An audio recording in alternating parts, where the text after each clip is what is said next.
जैसी करनी वैसी भरनी, चोरां नूं मोर पै गए। अस्सलामु अलैकुम जी नाज़रीन, अज दे विलाग दे विच मैं तुहाडे नाल चिनोट दे विच एक अफसोसनाक वाक़या पेश आया जिहदी FIR 17/7/2026 नूं दर्ज हुंदी है। ये वाक़या उस हर शख्स वास्ते है जिहड़ा भी आशिक मशूकी करदा है।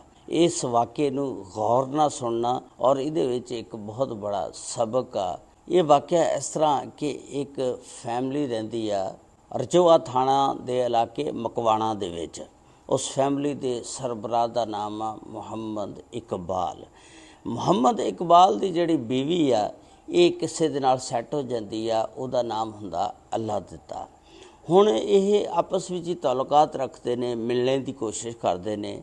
एक दिन अल्लाह दित्ता जदों बंदे दी किस्मत कहंदे माड़ी होवे ते उहदी बीवी नूं घर उहदे मिलण वास्ते चले जांदा। जिस वेले जांदा कुदरती गल आ कि फिर उहदा शौहर जिहड़ा मुहम्मद इकबाल वो भी आ जांदा। जिस वेले आ जांदा उत्तों उहनूं पकड़ लैंदा, पकड़ के ते अपने दोस्त नूं फोन करदा जिहदा नाम हुंदा अहमद हुसैन। अहमद हुसैन नूं कहंदा जल्दी आ जावे, जल्दी आ, चोर मैं पकड़ लिया। अहमद हुसैन भी आ जांदा और फिर ये दोनों जिहड़े ने उस बंदे नूं पकड़ के अल्लाह दित्ते नूं कमरे दे विच लै जांदे ने। जिस वेले उहदे कपड़े लुआंदे ने कि कपड़े खोल, वो कपड़े नहीं खोलदा। जिस वेले कपड़े नहीं खोलदा फिर ये उहनूं मारदे कुटदे ने, उहदे उत्ते तशद्दद करदे ने।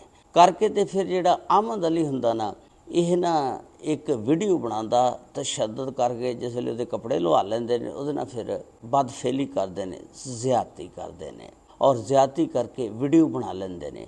और उसकी वीडियो फिर जिस वेले बन जाती आ, वह मिन्नतां तरले बड़े करदा लेकिन उहदी नहीं सुनी जाती। तो उस तो बाद ये उन्होंने कहते हैं ठीक है कपड़े पा ला तो हुण तू चुप करके नीवा नीवा हो के ते निकल जा, इस गल का किसी दे नाल जिक्र ना करी। अगर इस गल का तू किसी दे नाल जिक्र किया तो असी तेरी वीडियो जिहड़ी आ सोशल मीडिया के उत्ते वायरल कर देंगे। उस तो बाद वो बंदा शर्मिंदा नमोशी का मारा चुप करके घर चल जाता। उन्हें किसी दे नाल कोई गल ना कीती।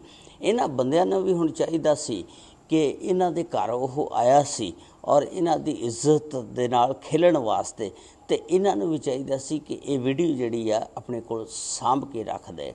ये वीडियो जिहड़ी आ हुण ये नहीं पता सोशल मीडिया दे उत्ते अहमद ने वायरल कीती आ या इकबाल ने। इन्हां दोनों चों एक ने तां कीती है या इन्हां ने किसी दोस्त नूं दिखाई होएगी।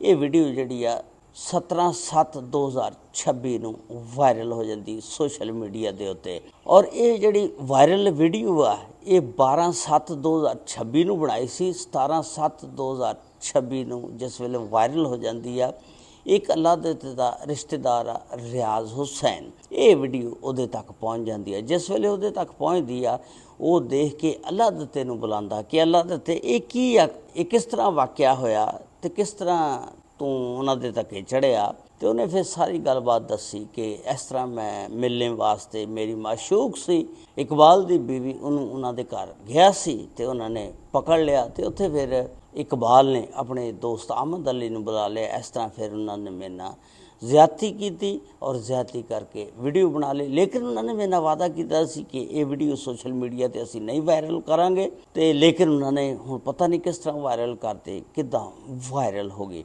उस तो बाद रियाज हुसैन जिहड़ा उठदा थाणे रजोआ जांदा, जाके एक FIR दर्ज करवांदा आ कि साडा जिहड़ा ये अजीज़ आ रिश्तेदार ये उत्थों गुजर के जा रहा सी और उन्हां दोनों ने इकबाल ने और अहमद अली ने ज़बरदस्ती इनू पकड़िया और पकड़ के अपने घर लै गए और अंदर ले जाके इहदे नाल ज़्यादती की गई और इनू निशाना बनाया गया और इहदी वीडियो बनाई। तो उस तो बाद ये वीडियो सोशल मीडिया के उत्ते वायरल की। जिस वेले ये वीडियो सोशल मीडिया ते वायरल हुई तो पुलिस ने वेखी, उन्हें FIR दर्ज कराई। तो पुलिस फिर कानून जिहड़ा हरकत दे विच आ गया। पुलिस जिहड़ी आ फिर इन्हां नूं पकड़ने की कोशिश करती है। एक बंदा जिहड़ा असल जिहड़ा बंदा है इकबाल उन्होंने पकड़ लैंदी है और जिहड़ा वीडियो बनांदा अहमद अली ਉਹ ਜਿਹੜਾ ਹਜੇ ਤੱਕ ਧੱਕੇ ਨਹੀਂ ਚੜਿਆ, ਪਤਾ ਨਹੀਂ ਕਿੱਥੇ ਆ, ਉਹ ਫਰਾਰ ਆ। ਇਹ ਇੱਕ ਬਹੁਤ ਹੀ ਸਬਕ ਅਮੋਜ਼ ਵਾਕਿਆ ਆ। ਪਹਿਲੀ ਤਾਂ ਗੱਲ ਆ, ਇਹ ਆਸ਼ਕ ਮਸ਼ੂਕੀ ਕਰਨਾ ਬੜਾ ਗਲਤ ਕੰਮ ਆ। ਤੁਸੀਂ ਕਿਸੇ ਦੀ ਇੱਜ਼ਤ ਲੁੱਟਣ ਜਾ ਰਹੇ ਹੋ ਤੇ ਤੁਸੀਂ ਆਪਣੀ ਹੀ ਇੱਜ਼ਤ ਲੁਟਵਾ ਕੇ ਆ ਗਏ, ਤੇ ਇਹਦੇ 'ਚ ਕਿੰਨੀ ਸ਼ਰਮਿੰਦਗੀ ਵਾਲੀ ਗੱਲ ਆ, ਨਮੋਸ਼ੀ ਵਾਲੀ ਗੱਲ ਆ। ਇਸ ਤਰ੍ਹਾਂ ਦੇ ਕੰਮ ਨਹੀਂ ਕਰਨੇ ਚਾਹੀਦੇ। ਹਰ ਇੱਕ ਦੀ ਇੱਜ਼ਤ ਜਿਹੜੀ ਆ ਜਦੋਂ ਤੁਸੀਂ ਪਾਮਾਲ ਕਰੋਗੇ, ਖਰਾਬ ਕਰੋਗੇ, ਤਾਂ ਤੁਹਾਡੀ ਵੀ ਫਿਰ ਕੋਈ ਨਾ ਕੋਈ ਇੱਜ਼ਤ ਖਰਾਬ ਕਰੇਗਾ। ਇਹ ਇੱਕ ਬਹੁਤ ਹੀ ਨਸੀਹਤ ਅਮੋਜ਼ ਵਾਕਿਆ ਆ। ਤੇ ਇੱਕ ਤਾਂ ਕਿਸੇ ਦੇ ਘਰ ਨਹੀਂ ਜਾਣਾ ਚਾਹੀਦਾ। ਇਹ ਜਿਹੜੇ ਆਸ਼ਿਕ ਥੱਕੇ ਹੋਏ ਹੁੰਦੇ ਨੇ ਨਾ, ਇਹ ਜਦੋਂ ਮਾਸ਼ੂਕ ਇਹਨਾਂ ਨੂੰ ਫੋਨ ਕਰਦਾ, ਮਾਸ਼ੂਕਾ ਆਪਣੀ ਬੁਲਾਉਂਦੀ ਹੈ ਇਹਨਾਂ ਨੂੰ ਫੋਨ ਕਰਕੇ, ਤੇ ਦੌੜ ਕੇ ਜਾਂਦੇ ਨੇ ਜੀ ਸਾਨੂੰ ਫੋਨ ਕਰਕੇ ਬੁਲਵਾਇਆ। ਲੇਕਿਨ ਉਹਦਾ ਨਤੀਜਾ ਦੇਖ ਲਓ ਹੁਣ ਕੀ ਨਿਕਲਿਆ। ਇਹਦੇ ਵਿੱਚ ਤੁਸੀਂ ਆਪਣੀ ਰਾਏ ਦਾ ਇਜ਼ਹਾਰ ਜ਼ਰੂਰ ਕਰਨਾ ਕਿ ਉਹਨਾਂ ਅੱਗੋਂ ਬੰਦਿਆਂ ਨੇ, ਇਕਬਾਲ ਔਰ ਅਹਿਮਦ ਅਲੀ ਨੇ ਅੱਲਾ ਦੇ ਨਾਲ ਸਹੀ ਕੀਤਾ ਜਾਂ ਗਲਤ ਕੀਤਾ। ਮੇਰੇ ਹਿਸਾਬ ਦੇ ਨਾਲ ਗਲਤ ਕੀਤਾ, ਕਿਉਂਕਿ ਅੱਲਾ ਦੇ ਹਾਂ ਜ਼ਰੂਰ ਜਵਾਬ ਦੇਣਾ। ਅਗਰ ਉਹ ਬੰਦਾ ਅੱਲਾ ਦਾ ਇਹਨਾਂ ਦੇ ਘਰ ਆਇਆ ਸੀ, ਉਹ ਅੱਲਾ ਦੀ ਅਦਾਲਤ ਦੇ ਵਿੱਚ ਜਾ ਕੇ ਜਵਾਬ ਦੇ ਸੀ। ਇਹਨਾਂ ਨੂੰ ਕਾਨੂੰਨ ਆਪਣੇ ਹੱਥ ਦੇ ਵਿੱਚ ਨਹੀਂ ਸੀ ਲੈਣਾ ਚਾਹੀਦਾ। ਇਹਨਾਂ ਨੂੰ ਚਾਹੀਦਾ ਸੀ ਕਿ ਉਸ ਅੱਲਾ ਦੇ ਉੱਤੇ FIR ਦਰਜ ਕਰਵਾਉਂਦੇ। ਹੁਣ ਜਿਹੜੀ FIR ਦਰਜ ਕਰਾਈ ਆ, ਉਹ ਅੱਲਾ ਦੇ ਉੱਤੇ ਨੇ ਕਰਾਤੀ ਕਿ ਮੇਰੇ ਨਾਲ ਜ਼ਿਆਦਤੀ ਹੋਈ ਆ। ਕਿਉਂਕਿ ਜਦੋਂ ਸੋਸ਼ਲ ਮੀਡੀਆ ਦੇ ਉੱਤੇ ਵਾਇਰਲ ਹੋ ਗਈ ਤੇ ਇਹ ਜਿਹੜਾ ਹੁਣ ਮਲਜ਼ੂਮ ਬਣ ਗਿਆ ਤੇ ਉਹ ਮੁਲਜ਼ਮ ਬਣ ਗਿਆ। ਇਸ ਤਰ੍ਹਾਂ ਕਾਨੂੰਨ ਨੂੰ ਆਪਣੇ ਹੱਥ ਦੇ ਵਿੱਚ ਨਹੀਂ ਲੈਣਾ ਚਾਹੀਦਾ।